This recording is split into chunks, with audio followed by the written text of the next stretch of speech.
نہ جانے کیوں اس بچی کو دیکھ کر یہی احساس ہوتا تھا کہ اس کے ساتھ بہت سے راز جڑے ہوئے ہیں، وہ اکیلی نہیں ہے۔ یتیم خانے کا پورا اسٹاف اس کے متعلق عجیب و غریب باتیں کرتا تھا۔ سب کہتے اتنی خوبصورتی ہم نے کبھی اتنی چھوٹی بچی میں نہیں دیکھی۔ عموماً جوانی میں تو ہر دوسرا انسان خوبصورت ہوتا ہے، مگر بچپن میں حسین ہونا کوئی عام بات نہیں۔ اور صرف اتنا ہی نہیں، وہ ہمیشہ اکیلی رہتی، کوئی اس کے قریب جانے سے نہ جانے کیوں کتراتا تھا۔ اس کی عمر قریباً 9-10 سال تھی جب وہ ہمارے یتیم خانے میں آئی تو پہلے تو اسے ہماری میڈم صاحبہ یہاں رکھنے کو تیار نہ تھی، مگر وہ چپ چاپ وہاں آ کر بیٹھ گئی۔ اس سے نام پوچھا تو اس نے کوئی جواب نہ دیا، ہر طرح کا سوال پوچھ کر دیکھ لیا، مگر اس بچی نے شاید چپ کا روزہ رکھا تھا۔ جب اس نے کچھ نہ کہا تو ہمیں لگا شاید وہ پیدائشی گونگی ہے، ہمارے سوال کا جواب نہیں دے رہی، اسی لیے خاموش ہے، ہم نے رکھ لیا۔ مگر اگلے دن اس نے تھوڑی بہت بات کی، تب میڈم نے پوچھا تم کہاں سے آئی ہو، تمہارے والدین کہاں ہیں؟ تو وہ پھر خاموش ہو گئی۔ اس کے بعد کسی نے اسے مخاطب نہ کیا، وہ ایک کونے میں پورا دن بیٹھی رہی، مگر اس کی جانب ہر ایک کا دھیان تھا۔ میں بھی اس کے حسن سے متاثر تو ہوئی تھی، مگر مجھے یہی پریشانی تھی کہ بچی ہے تو بڑی خوبصورت، کہیں کسی کی میلی نگاہ نہ پڑے۔ یہی سوچ کر میں نے اس سے دوستی کرنے کا سوچا۔ میں اس کے قریب جا کر بیٹھی تو تب مجھے یوں لگا کہ اس کی آنکھوں کی رنگت بدلی ہے، کیونکہ اس کی آنکھیں بری تھیں۔ جب اس نے چونک کر دیکھا تو وہ ہلکے شہد رنگ کی دکھائی دیں۔ مجھے لگا شاید میرا وہم ہے، کیونکہ دوبارہ سے اس کی آنکھوں کا رنگ بھورا ہو چکا تھا۔ بیٹی تمہارا نام کیا ہے؟ پہلی بار میرے پوچھنے پر وہ نرمی سے بولی۔ چنبیلی۔ مجھے خاصا اچنبھا ہوا، کل سے بچی کا نام پوچھ رہے ہیں، مگر مجال ہے اس نے منہ کھولا ہو۔ اب دوبارہ پوچھا تو جھٹ سے بتا دیا۔ خیر میں نے مزید ہمت کی اور کہا کہاں سے آئی ہو؟ مطلب یہاں تمہیں کون چھوڑ کر گیا؟ وہ چپ رہی۔ اتنی دیر میں میڈم دفتر سے جا چکی تھی تو مجھے صفائی کرنی تھی، میں اسے وہیں چھوڑ کر صفائی کرنے آئی تو وہ بچی وہاں موجود نہیں تھی۔ میں بھی دوسرے کاموں میں لگ گئی، پورا دن یوں ہی گزر گیا، مگر میں نے وہاں سب کو بچی کا نام بتا دیا تھا، جس پر سب نے ایک ہی بات کی کہ ماشاءاللہ جتنی خوبصورت ہے اس کا نام چنبیلی ہی ہونا چاہیے تھا۔ رات میں جب کھانا کھا کر میں اپنے کمرے میں آئی، مجھے بچی کا خیال آیا، نہ جانے اس نے کچھ کھایا ہوگا یا نہیں، کیونکہ جتنی خاموش وہ رہتی ہے شاید ہی کچھ کھایا ہو۔ یہی سوچ کر میں ہال نما کمرے میں گئی جہاں سارے بچے اکٹھے رہتے تھے، تو وہ اپنے بستر پر نہ تھی۔ باقی بچوں سے اس کا پوچھا تو وہ بولے ہمیں اس سے ڈر لگتا ہے، ہم سے بات نہیں کرتی کیونکہ وہ پراسرار لگتی ہے۔ خیر میں مسکرا کر ہال سے نکلی اور واش روم میں اسے دیکھنے لگی تو ایک واش روم کا دروازہ بند تھا جہاں سے مجھے ہلکی ہلکی سسکیاں سنائی دے رہی تھی۔ کون ہے یہاں؟ میں نے پوچھا تو سسکیاں خاموش ہو گئیں۔ میں نے دروازہ کھولنا چاہا، وہ اندر سے بند تھا۔ میں باتھ روم کی دیوار کے ساتھ لگ کر کھڑی ہو گئی کہ دیکھوں تو صحیح کون اندر رو رہا ہے۔ تب چنبیلی باتھ روم سے باہر نکلی، میں نے اسے پیچھے سے جا لیا اور پوچھا، نرمی سے پوچھا، بیٹا کیا بات ہے؟ وہ مجھے حیرانی سے دیکھنے لگی، گویا اسے یقین نہیں تھا کہ میں جانتی ہوں وہ یہاں رو رہی ہے۔ میں نے دوبارہ پوچھا تو وہ خود کو میری گرفت سے نکالنا چاہتی تھی۔ جیسے ہی مجھ سے دور ہوتی میں نے اسے سختی سے پکڑ لیا اور وہ اتنی ہی مزاحمت کرتی، وہ بس خود کو چھڑوانے میں ہلکان ہوئے جا رہی تھی۔ میں نے چھوڑ دیا تو پرسکون ہو گئی۔ پھر میں نے پوچھا کیوں رو رہی تھی بتا دو، مگر کوئی جواب نہ ملا۔ وہ بھاگتے ہوئے ہال میں داخل ہو گئی۔ مجھے اب وہ بچی واقعی ڈرا رہی تھی، کیونکہ وہ عام بچی ہرگز نہ تھی، کچھ خاص تھا اس میں، مگر کیا تھا؟ ایک یہی بات میں سمجھ نہ پائی۔ میں اس کے پیچھے ہال میں گئی تو وہ اپنے بستر پر لیٹی سو رہی تھی۔ اتنی جلدی تو کسی کو نیند نہیں آتی، یہی سوچتے ہوئے میں واپس لوٹ آئی۔ ایک اور بچہ میرے ساتھ ہال سے باہر آیا۔ میں نے کہا بیٹا سونے کا وقت ہے، جا کر اندر لیٹو۔ تو وہ بولا آنٹی اس بچی کو یہاں سے لے جائیں، مجھے ڈر لگتا ہے۔ میں نے کہا کیوں، خیریت تو ہے نا؟ تو وہ بولا پتہ نہیں کیوں رات کو اٹھ کر بیٹھ جاتی ہے، آہستہ آہستہ باتیں کرتی ہے۔ کسی سے باتیں کرتی ہے؟ کس سے بتاؤ نا مجھے۔ آنٹی پتہ نہیں وہاں کوئی نہیں ہوتا، بس وہ آہستہ آہستہ باتیں کرتی رہتی ہے، آپ اسے کہیں اور لے جا کر سلا دیں۔ میں ہال میں واپس آئی تو چنبیلی کی آنکھیں بند تھیں۔ وہ لڑکا فوراً بولا یہ ڈرامہ کر رہی ہے۔ میں نے بچے کو پیار سے اصرار کرتے ہوئے اس کے بستر پر جانے کا کہا تو وہ چلا گیا۔ میں نے چنبیلی کے قریب لیٹنے والے کچھ بچوں سے پوچھا کیا آپ کو بھی اس سے ڈر لگتا ہے؟ وہ بولے نہیں، ہم رات کو نہیں جاگتے۔ میں واپس اپنے کمرے میں آ گئی۔ پہلے میں نے سوچا مجھے اس معاملے سے دور رہنا چاہیے، یا ہو سکتا ہے چنبیلی کو کوئی مسئلہ نہ ہو۔ یہی سوچ کر میں بلا وجہ بات کو بتنگڑ بنائے جا رہی ہوں۔ یہ سوچ کر میں سونے کو لیٹ گئی۔ آدھی رات کو اچانک میری آنکھ کھلی تو کوئی ہلکا ہلکا دروازے پر دستک دے رہا تھا۔ اللہ کا نام لے کر دروازہ کھولا، آگے وہی بچہ تھا جو شام میں کافی سہما ہوا تھا۔ ابھی بھی وہ ڈرا ہوا نظر آ رہا تھا۔ میں نے پوچھا بیٹا کیا بات ہے؟ رات کے اس وقت یہاں کیوں آئے ہو؟ اس نے وہ کمرے میں آ گیا اور گردن گھما کر سہمی نظروں سے ارد گرد دیکھنے لگا۔ اس کا انداز مشکوک تھا۔ کیا ہوا ہے، کیوں ڈرے ہو؟ وہ جلدی سے بولا، میں نے کہا تھا نا وہ رات کو کسی سے باتیں کرتی ہے، ابھی بھی باتیں کر رہی ہے۔ میں بھاگ کر آپ کے پاس آیا ہوں، میں یہاں آپ کے ساتھ سوؤں گا، مجھے وہاں نہیں جانا، مجھے یہیں سلا لیں۔ وہ بچہ بہت ڈرا ہوا تھا، نہ جانے کیا کچھ بول رہا تھا۔ میں نے کہا، کیا وہ ابھی بھی جاگ رہی ہے؟ جی ہاں، نہ صرف جاگ رہی ہے بلکہ باتیں بھی کر رہی ہے، کیا میں یہاں سو جاؤں؟ اس نے کہا ہاں۔ تو میں نے اس بات میں سر ہلا کر اسے بستر پر سلا دیا۔ وہ سو گیا تو میں دبے پیر ہال میں آ گئی۔ وہاں کی بتیاں بند تھی، بچے سو رہے تھے۔ سب سے آخری قطار میں چنبیلی کا بستر تھا۔ میں نے دیکھا وہ بھی کروٹ لے کر لیٹی ہوئی تھی، کہیں سے بھی نہ لگتا تھا کہ وہ جاگ رہی ہے۔ میں چھوٹے چھوٹے قدم اٹھاتی اس کے بستر کے قریب پہنچی، بالکل قریب نہ گئی بلکہ تھوڑا فاصلہ رکھا۔ وہ سسکیاں بھر رہی تھی، شاید کچھ بولتی بھی جا رہی تھی۔ اچانک خاموش ہو گئی اور اٹھ کر بیٹھ گئی۔ میں جو حیرانی سے کھڑی اس کی باتیں سننے کی کوشش میں تھی، اب وہ مجھے عجیب و غریب نظروں سے دیکھنے لگی۔ ادھر میں بھی اپنی جگہ چور سی بن کر شرمندہ رہ گئی۔ کیا بات ہے بیٹی، رو رہی ہو کیا؟ کس سے بات کر رہی تھی؟ وہ خاموش رہی۔ میں نے موبائل کی ٹارچ کی روشنی اس پر ڈالی تو وہ رونے کی وجہ سے اس کی آنکھیں مجھے لال نظر آئیں۔ میرے دل کو کچھ ہوا، میں اس کے قریب جا کر بیٹھ گئی۔ کیا بات ہے بیٹی، گھر والوں کی یاد آ رہی ہے یا کوئی اور بات ہے؟ ابھی میں اس کے بستر پر بیٹھی تھی، اس سے سوال جواب کر رہی تھی جب ہال کی کھڑکی پر مجھے ایک سایہ دکھائی دیا جو برق رفتاری سے وہاں سے فرار ہوا تھا۔ مڑ کر دیکھا، سایہ غائب ہو چکا تھا، اب وہاں صرف پردہ ہل رہا تھا۔ کیا ہوا بیٹا، ڈر لگ رہا ہے؟ میں نے نیا سوال کیا تو وہ واپس لیٹ گئی۔ مجھے ابھی بھی الجھن ہو رہی تھی، عجیب مشکوک بچی تھی۔ ایک دم سے میرا حال برا ہوا تو میں وہاں سے چلی آئی۔ کمرے میں آ کر دیکھا بچہ سو رہا تھا، میں بھی اس کے ساتھ لیٹ گئی۔ اگلے دن وہ بچہ اٹھتے ہی بولا، آنٹی اس لڑکی کو درد ہوتی ہے رات کو۔ کیا مطلب؟ میں جو کمبل کو تہ لگا رہی تھی اچانک بچے سے پوچھا۔ ہاں میں سچ بول رہا ہوں، وہ روزانہ روتے ہوئے یہی کہتی ہے کہ اسے درد ہوتا ہے، وہ یہاں نہیں رہنا چاہتی، اسے واپس اپنے گھر جانا ہے۔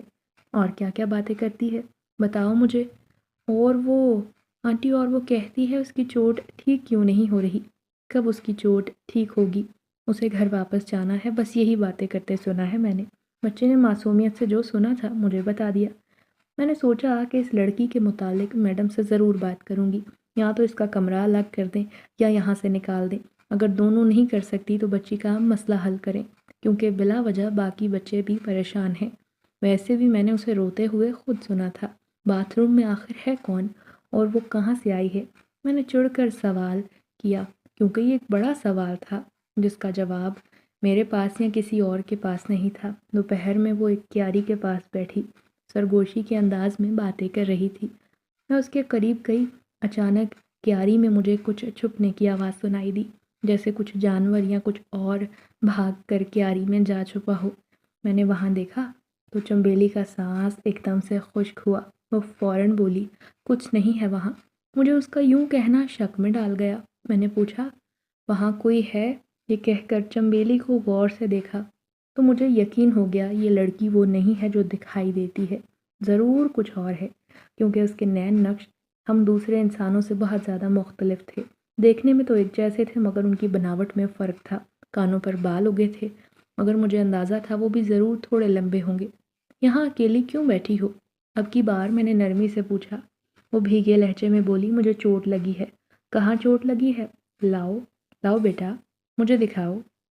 میں نے حیرانی سے پوچھا تو اس نے اپنا بازو آگے کر دیا جس پر بلی کے پنجوں کی طرح ناخنوں سے نشان بنا ہوا تھا، خون جمع ہوا تھا۔ وہ زخم کا نشان عام نہیں تھا، دکھنے میں کچھ پرانا بھی لگ رہا تھا۔ یہاں کیا ہوا تمہیں؟ میں نے بازو پکڑ کر دیکھی، خاصا گہرا زخم تھا۔ منع کیا ہے مجھے بتانے سے، اس نے ایک جملے میں پوری بات کر دی۔ کس نے منع کیا ہے؟ اور چوٹ کب لگی؟ جب یہاں آئی تھی تب لگی تھی، اور اسی نے منع کیا ہے جو مجھے یہاں چھوڑ کر گیا ہے۔ کون چھوڑ کر گیا ہے؟ میں نے دل میں شکر ادا کرتے اس سے پوچھا، کیونکہ یہاں آنے کے بعد پہلی مرتبہ وہ یوں سوالوں کے جواب دے رہی تھی۔ اس نے منع کیا ہے اپنے بارے میں بتانے سے۔ وہ بچی یہاں تو بہت سیدھی تھی یا پھر بیوقوف، کیونکہ عجیب و غریب باتیں کر کے الجھائے جا رہی تھی۔ اچھا نا، لاؤ یہاں پہلے تمہاری چوٹ پر دوائی لگا دوں۔ میں نے بازو آگے بڑھا کر اٹھانا چاہا تو وہ بدک کر پیچھے ہوئی۔ نہیں، اس نے منع کیا ہے، کوئی دوائی نہیں لگانی۔ مجھے یقین ہو گیا ضرور پاگل لڑکی ہے جو الٹی سیدھی باتیں کر کے میرا اور اپنا دماغ اور وقت ضائع کر رہی ہے۔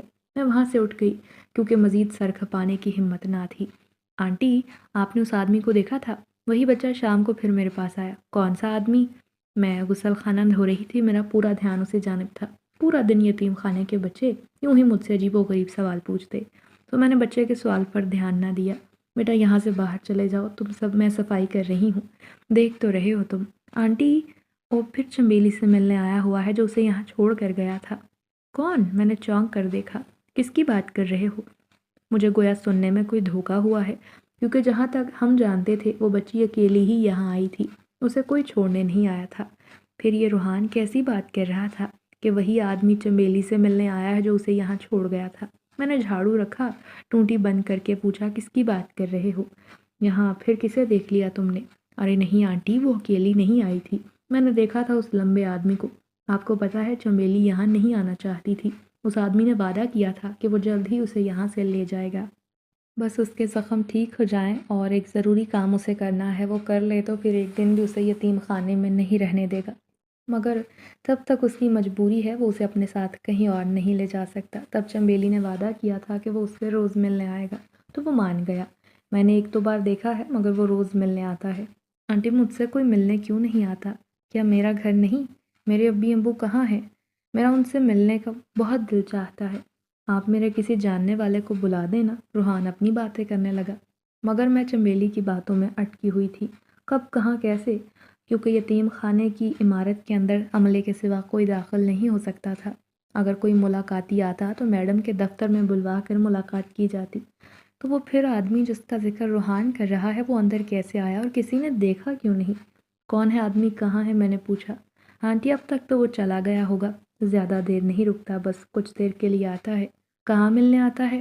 آئیے دکھاتا ہوں آپ کو، یہ کہہ کر وہ آگے آگے چلنے لگا اور میں اس کے ساتھ آ گئی۔ پیچھے ایک باغ بھی تھا، اس جگہ کوئی نہیں آتا تھا، حتیٰ کہ وہاں کی صفائی ستھرائی مہینوں بعد میں کرتی تھی، کیونکہ ہم سب نے سن رکھا تھا وہ جگہ ٹھیک نہیں، وہاں کسی شے کا سایہ ہے، کیونکہ وہاں کچھ ایسے واقعات ہوئے تھے جن سے ہمیں اس جگہ کی نوعیت کے متعلق علم ہوا۔ ایک بار ایک بچی وہاں گئی، اس کے بعد اس پر جن آ جاتے تھے اور وہ پورے یتیم خانے کو اپنے آگے لگاتی۔ ڈر ڈر کر ہم اس سے بات کرتے، بعد میں یوں ہی ایک رات سوتے ہوئے جنات نے اس کا گلا دبا دیا، تب جا کر تھوڑا آرام ہوا۔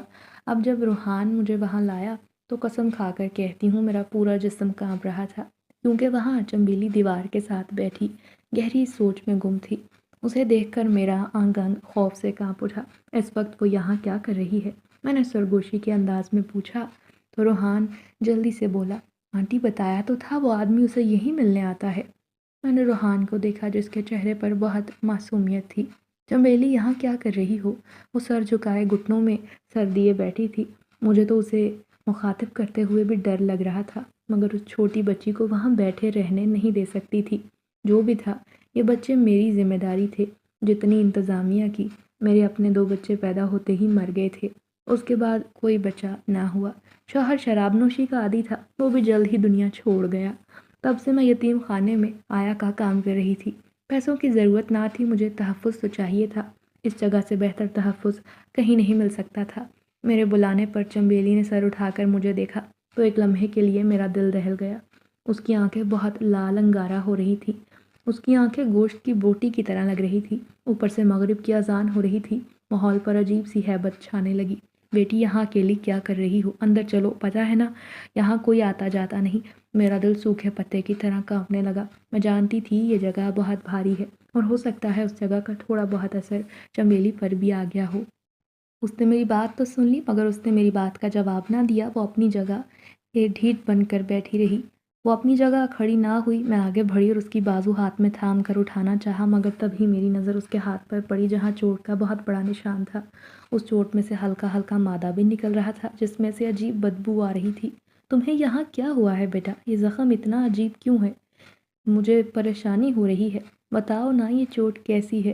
اس نے اپنے بازو پر کپڑا کر کے اسے چھپا لیا اور وہاں سے اٹھ کر یتیم خانے کے رہائشی حصے کی طرف نکل پڑی۔ میں نے پلٹ کر روحان کو دیکھا، اس نے کندھے اچکا دیے۔ مجھے یہ لڑکی سے بہت ڈر لگتا ہے آنٹی، یہ کہہ کے وہ وہاں سے بھاگ گیا۔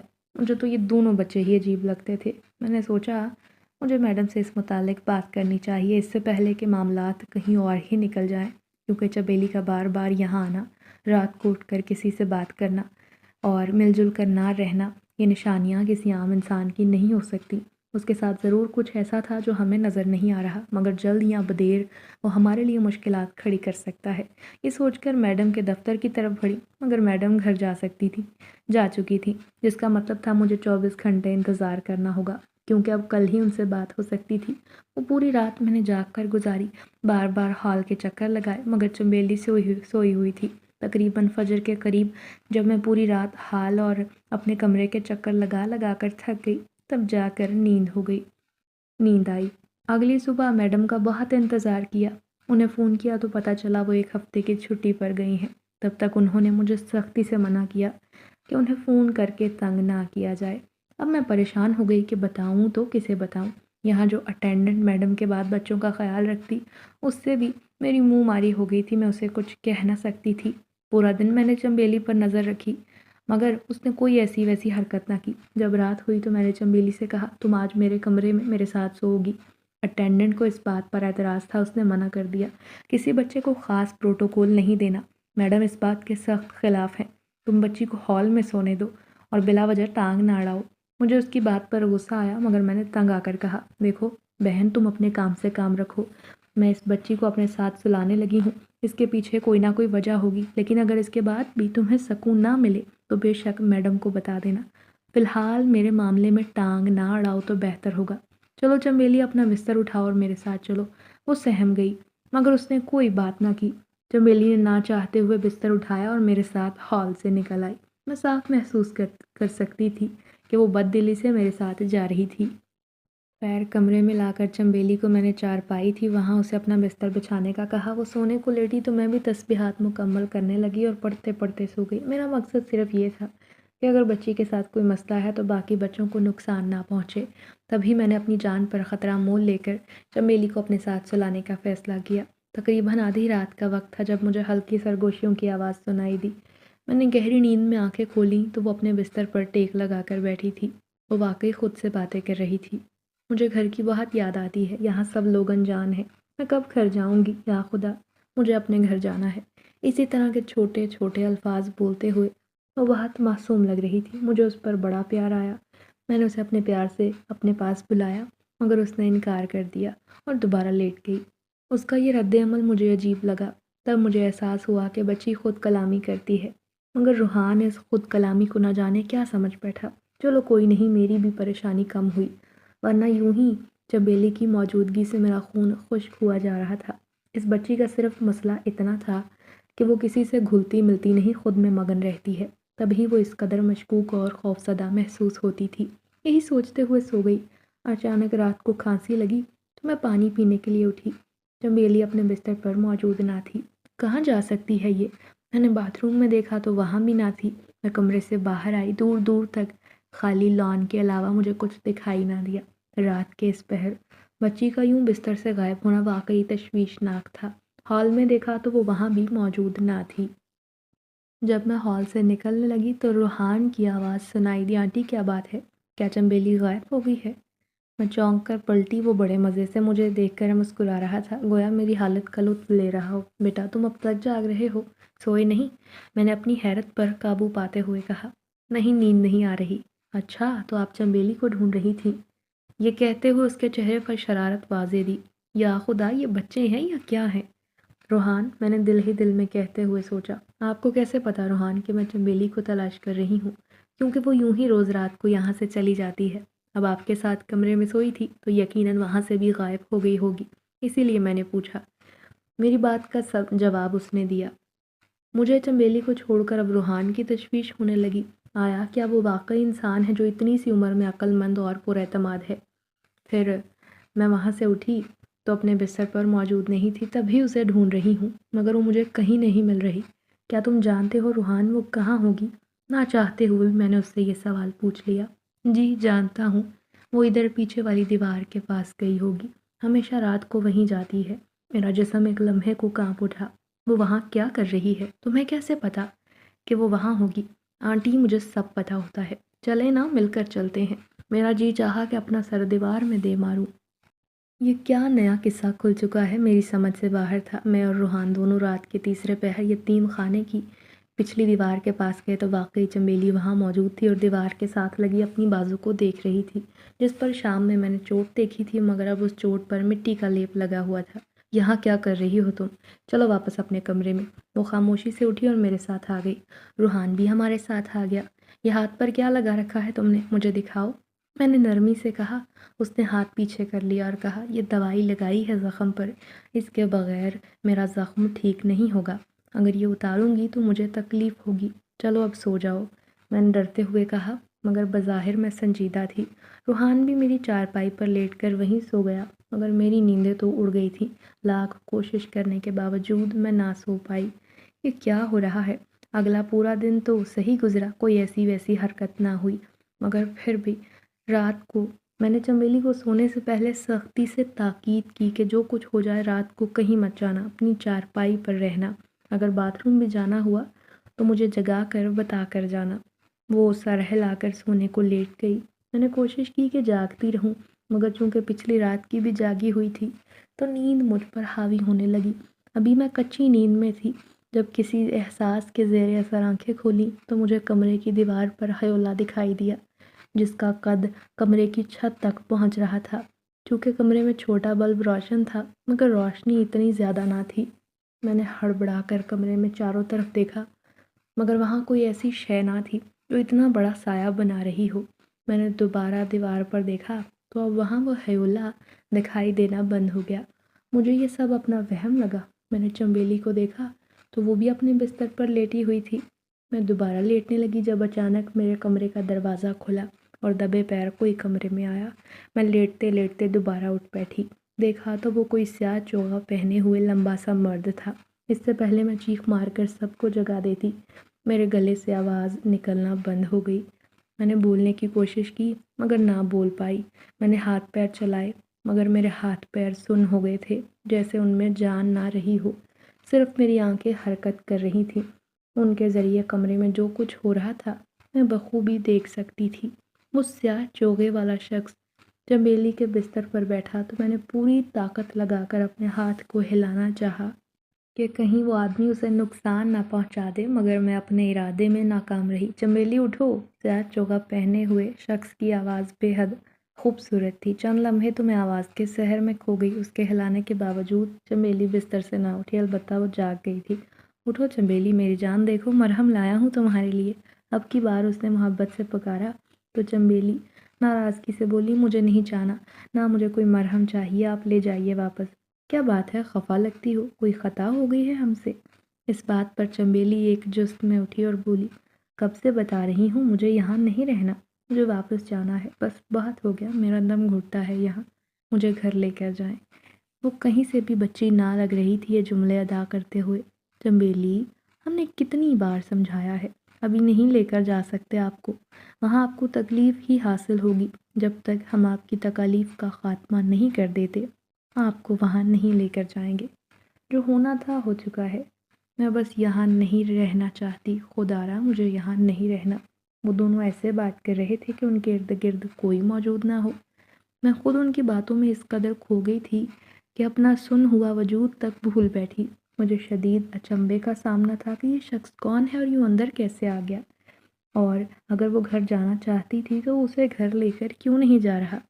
اچھا ٹھیک ہے، لے جائیں گے گھر، مگر ابھی وقت نہیں آیا، آپ کا زخم ٹھیک ہوگا تبھی گھر لے کر جائیں گے، لائیں اپنا بازو ادھر کریں۔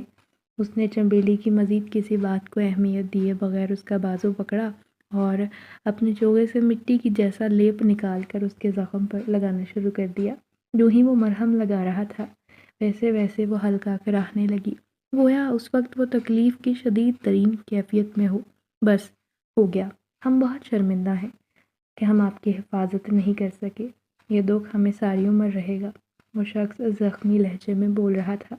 میں نے دوبارہ ہلنے جلنے کی کوشش کی مگر پورے جسم کی جان سمٹ کر آنکھوں اور کانوں میں سما گئی تھی، اس کے علاوہ کہیں ہلچل محسوس نہ ہوتی تھی۔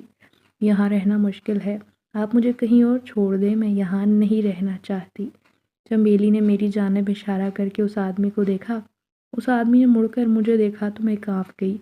اس شخص کی آنکھوں سے انگارے ابل رہے تھے، جیسے ابھی میری جانب لپک جائیں گے۔ خبردار، آپ نے انہیں کچھ کہا اور ان کے معاملات میں ٹانگ اڑانے کی کوشش کی۔ ہم صرف ایک بار آپ کو دور رہنے کا کہیں گے۔ اگر تو آپ سمجھدار ہوں گی تو ہمارے کہے کو ہی جانیں گی، ورنہ آپ کو خاموش کروانا ہم اچھے سے جانتے ہیں۔ امید ہے آپ ہمیں مایوس نہیں کریں گی، وہ شخص مجھ سے کہہ رہا تھا۔ اس کا لہجہ تو ہموار تھا، مگر اس کے کہنے میں دھمکی آمیز انداز تھا جسے میرے جسم کا روم روم محسوس کر رہا تھا۔ اپنا خیال رکھیے گا، یہ کہہ کر اس نے چنبیلی کا ماتھا چوما اور جیسے آیا تھا ویسے ہی نکل گیا۔ اس کے جاتے ہی میرے جسم میں جان آنے لگی، ہاتھوں اور پیروں کی انگلیوں نے بھی حرکت کرنی شروع کر دی۔ میں نے اب آواز نکال کر دیکھا تو میں آسانی سے بول پا رہی تھی۔ اس وقت میری حالت بہت بری تھی، میں خوف کی انتہا پر تھی۔ میں بستر سے اتری تاکہ کمرے سے نکل کر بھاگ سکوں، مگر جوں ہی کمرے کا دروازہ کھولا وہ شخص میرے عین سامنے کھڑا تھا۔ اس اچانک افتاد پر میں پیچھے کو گرنے والی تھی، مگر اس نے کیا کیا کہ درمیان میں ہی رک گئی اور گرنے سے بچ گئی۔ ہم آپ سے یہ کہنا بھول گئے تھے کہ چنبیلی کا خیال رکھیے گا۔ کچھ دنوں کی بات ہے، ہم انہیں یہاں سے لے جائیں گے۔ امید ہے اس معاملے میں آپ بھی ہمیں مایوس نہیں کریں گی، ہمارے راز کی حفاظت کریں گی۔ یہ کہتے ہوئے اب کی بار اس کے لہجے میں منت سماجت کا عنصر شامل تھا۔ یہ کہہ کر وہ لمبے لمبے قدم اٹھاتا، جہاں سے آیا تھا اندھیرے میں غائب ہو گیا۔ میں نے پلٹ کر بچی کو دیکھا تو وہ سسکیاں لے کر رو رہی تھی۔ میرا ایک قدم کمرے میں تھا اور دوسرا دروازے کی دہلیز پر۔ دل تھا کہ پتے کی طرح کانپ رہا تھا۔ مجھے سمجھ نہ آیا کیا کروں۔ یہ تو طے تھا کہ میں اس راز کو واقعی کسی کو بتانے والی نہ تھی، کیونکہ جو کچھ میں نے دیکھ لیا تھا وہ عام انسانی معاملات میں شمار نہیں ہوتا۔ اس کا تعلق کسی اور دنیا کی مخلوق سے تھا۔ میں بہت دیر یہی کھڑی سوچتی رہی کہ اب مجھے کیا کرنا چاہیے۔ چنبیلی کو ہال سے یہاں اس کمرے تک لانے کی غلطی میں کر چکی تھی، مگر اب اس سے بڑی غلطی کر کے میں خود کے لیے یا یتیم خانے کے سینکڑوں بچوں کے لیے مشکلات پیدا نہیں کر سکتی۔ کمرے کا دروازہ بند کر لیا اور خود کو مضبوط کرتے ہوئے بہادری سے وہیں رات گزارنے کا فیصلہ کیا۔ جو ہوگا دیکھا جائے گا، یہ سوچ کر میں لیٹ گئی، بار بار کروٹیں بدلتی رہی۔ چنبیلی کا رونا بند نہ ہوا تو میں اٹھ بیٹھی، بڑے غور سے اسے دیکھا تو ہر بات مجھ پر عیاں ہو گئی کہ یہ لڑکی انسان نہیں، ضرور اس کا تعلق بھی اسی قبیلے سے تھا جس سے اس سیاہ پوش کا تعلق تھا۔ کیا بات ہے، درد زیادہ ہے؟ میں نے نرمی سے پوچھا۔ مجھے اس زخم یا اس کے پیچھے کی کہانی کا علم نہیں تھا، مگر یہ تو جانتی تھی کہ وہ مرہم لگا کر گیا تھا۔ وہ اس بات میں سر ہلا کر اپنے آنسو صاف کرنے لگی۔ مجھے اس ننھی معصوم بچی پر بے ساختہ پیار آیا۔ آر یا پار کا فیصلہ کرتے ہوئے میں چارپائی سے اٹھی، بچی کو گود میں لٹا کر اس کے بالوں میں ہاتھ پھیرنے لگی۔ جوں جوں ہاتھ پھیرا اس کی سسکیوں میں کمی آنے لگی۔ کچھ ہی دیر میں وہ گہری نیند میں سو گئی۔ میں نے غور سے دیکھا، اس کی رنگت دودھ یا سفید تھی، بلکہ گھنی تھی، ہونٹ گلابی، بالکل لال کہ چھونے سے خون بہنے کا خدشہ ہو۔ میں ویسے ہی اسے دیکھتے دیکھتے سو گئی۔ صبح اٹھی تو چنبیلی میری گود میں نہ تھی۔ فوراً اٹھ کر باہر نکل کر دیکھا وہ دوسرے بچوں سے الگ تھلگ کیاریوں کے قریب بیٹھی سرگوشیاں کر رہی تھی۔ میں اس سے دور رہی، کیونکہ اب میں اس کی سرگوشیوں کے پیچھے کا راز جان گئی تھی۔ سو بجائے اس کی طرف جانے کے میں صاف صفائی میں لگ گئی۔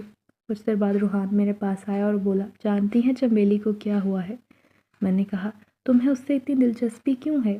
کیوں اس کی ہر حرکت پر نظر رکھتے ہو، بتاؤ ذرا۔ وہ شرما کر وہاں سے چلا گیا، جس پر مجھے حیرت کا شدید جھٹکا لگا، کیونکہ اس کا شرمانا مجھے بہت کچھ سمجھا رہا تھا۔ میں اپنے کام میں مگن ہو گئی، کیونکہ یہاں ہر کوئی بہت عجیب تھا، ہر کسی کے ساتھ بہت سی کہانیاں جڑی تھیں۔ آخر کس کس کی کہانیوں سے پردے اٹھاتی؟ پورا دن میں چنبیلی سے دور رہی، کیونکہ اب سب کچھ میرے سامنے تھا۔ بلا وجہ کا تجسس پال کر میں کیوں خود کو ہلکان کرتی رہوں؟ رات کو چنبیلی سے کہا، ہال میں سونا ہے تو سو جاؤ۔ وہ وہاں جا کر لیٹ گئی اور میں اپنے کمرے میں۔ ایک بے چینی کی لہر میرے پورے وجود پر چھائی ہوئی تھی۔ میں مسلسل کروٹیں بدل رہی تھی جب اچانک کمرے کے دروازے پر دستک ہوئی۔ دروازہ کھولا تو سامنے وہی شخص تھا جو مجھے دکھ سے دیکھتے ہوئے بولا، محض ایک ذمہ داری سونپی تھی آپ کو، آپ وہی پوری نہیں کر پائیں۔ جب میری جتنی تکلیف میں ہے اس سے زیادہ تکلیف میں ہم ہیں۔ خدا را اس کا خیال رکھیں، یہ بہت عزیز ہے ہمیں، بس کچھ دنوں کی مہلت دے دے، اس کے بعد ہم آپ کو زحمت نہیں دیں گے۔ میں نے کمرے کا دروازہ چھوڑ دیا تو ہاتھ تھامے چنبیلی میرے کمرے میں آئی۔ اور چپ چاپ چارپائی پر جا کر لیٹ گئی۔ اس کے زخم پر مرہم لگا ہوا تھا اور وہ لیٹتے ہی سو گئی۔ میں وہیں کھڑی رہی کیونکہ وہ آدمی بڑے غور سے بچی کو دیکھ رہا تھا۔ مجھے بھی آرام کرنا ہے۔ اسے کمرے سے نہ جاتے دیکھ کر میں نے نرمی سے بیان کیا تو وہ چونک کر بولا، ہاں معذرت، ہمیں کچھ یاد آ گیا تھا۔ کتنی پیاری ہے نا چمیلی، ہنستی مسکراتی رہتی تھی پہلے ہر وقت، مگر پھر ان کے ساتھ بہت برا حادثہ پیش آیا، ہم اسے کبھی معاف نہیں کریں گے۔ سچ بتائیں تو اس کی جان کی خاطر ہی ہم نے چمیلی کو یہاں حفاظت کی وجہ سے رکھ چھوڑا ہے۔ وہ عجیب الجھی ہوئی باتیں کر رہا تھا، مجھے اس کی ایک بات کی سمجھ نہ آئی، مگر میں خاموشی سے جو کہہ رہا تھا بس سنتی رہی۔ کیا ہم بیٹھ سکتے ہیں؟ اس نے پوچھا تو میں نے کرسی کی طرف اشارہ کر دیا۔ جانتی ہیں چمیلی ہمارے قصبے میں سب سے چھوٹی ہے، ان سے زیادہ حسین لڑکی ہم نے کبھی نہیں دیکھی۔ ہماری بہن ہے یہ، قصبے کی تمام جنزادیاں ان پر فدا ہیں، دعا کرتی ہیں ان کی اولادیں بھی چمیلی جیسی حسین و جمیل ہوں۔ وہ بولتا جا رہا تھا اور میں غور سے سن رہی تھی اور یہ سمجھ رہی تھی کہ اس وقت وہ صرف اپنا دل ہلکا کرنا چاہتا ہے اور اسے میرے تجسس سے کوئی لینا دینا نہیں۔ میں خاموش رہی۔ بلا وجہ کے سوال و جواب سے میں نے اجتناب کیا، کیونکہ نہ بھی سنتی تو وہ کسی نہ کسی طرح مجھے مجبور کر دیتا کہ میں اس کی بات سنوں۔ چمیلی کے حسن کے قصے بہت دور تک پھیل چکے تھے۔ ہماری اماں ہمیشہ ہماری بہن کا خیال رکھنے کا کہتی کہ کسی کی بری نظر نہ پڑ جائے۔ اب تک تو آپ یہ سمجھ گئی ہوں گی کہ ہم انسان نہیں ہیں، جنات ہیں، اور جنات اور انسانوں میں صرف اتنا فرق ہے، انسان کا خمیر مٹی سے ہے اور ہم آگ سے اٹھے ہیں۔ وہاں بھی دل میں کھوٹ رکھنے والے موجود ہیں، ہماری مخلوق میں بھی، جیسے یہاں دلوں میں میل رکھنے والے انسان بستے ہیں، بس اسی طرح ہم نے چمیلی کا رشتہ بچپنے میں طے کر دیا تھا، مگر جس کے ساتھ اس کی منگنی کی تھی وہ برے قبیلے کے تھے۔ ہمارے ہاں عمروں کا خیال نہیں کیا جاتا، وہ کافی عمر کا تھا، مگر ہماری بہن ننھی کلی تھی۔ منگنی کے دن انہوں نے چمیلی کے ساتھ زیادتی کی، یہ بات پورے قصبے میں پھیل گئی، سب ہم پر انگلیاں اٹھانے لگے، تھوکنے لگے۔ وہ شیطان صفت جن چھپ گیا، لیکن ہم جانتے تھے وہ ہماری بہن کی جان لینے ضرور واپس آئے گا، تو ہم نے اس دنیا میں چمیلی کو بھیج دیا اور بری طرح اسے تلاش کرنے لگے۔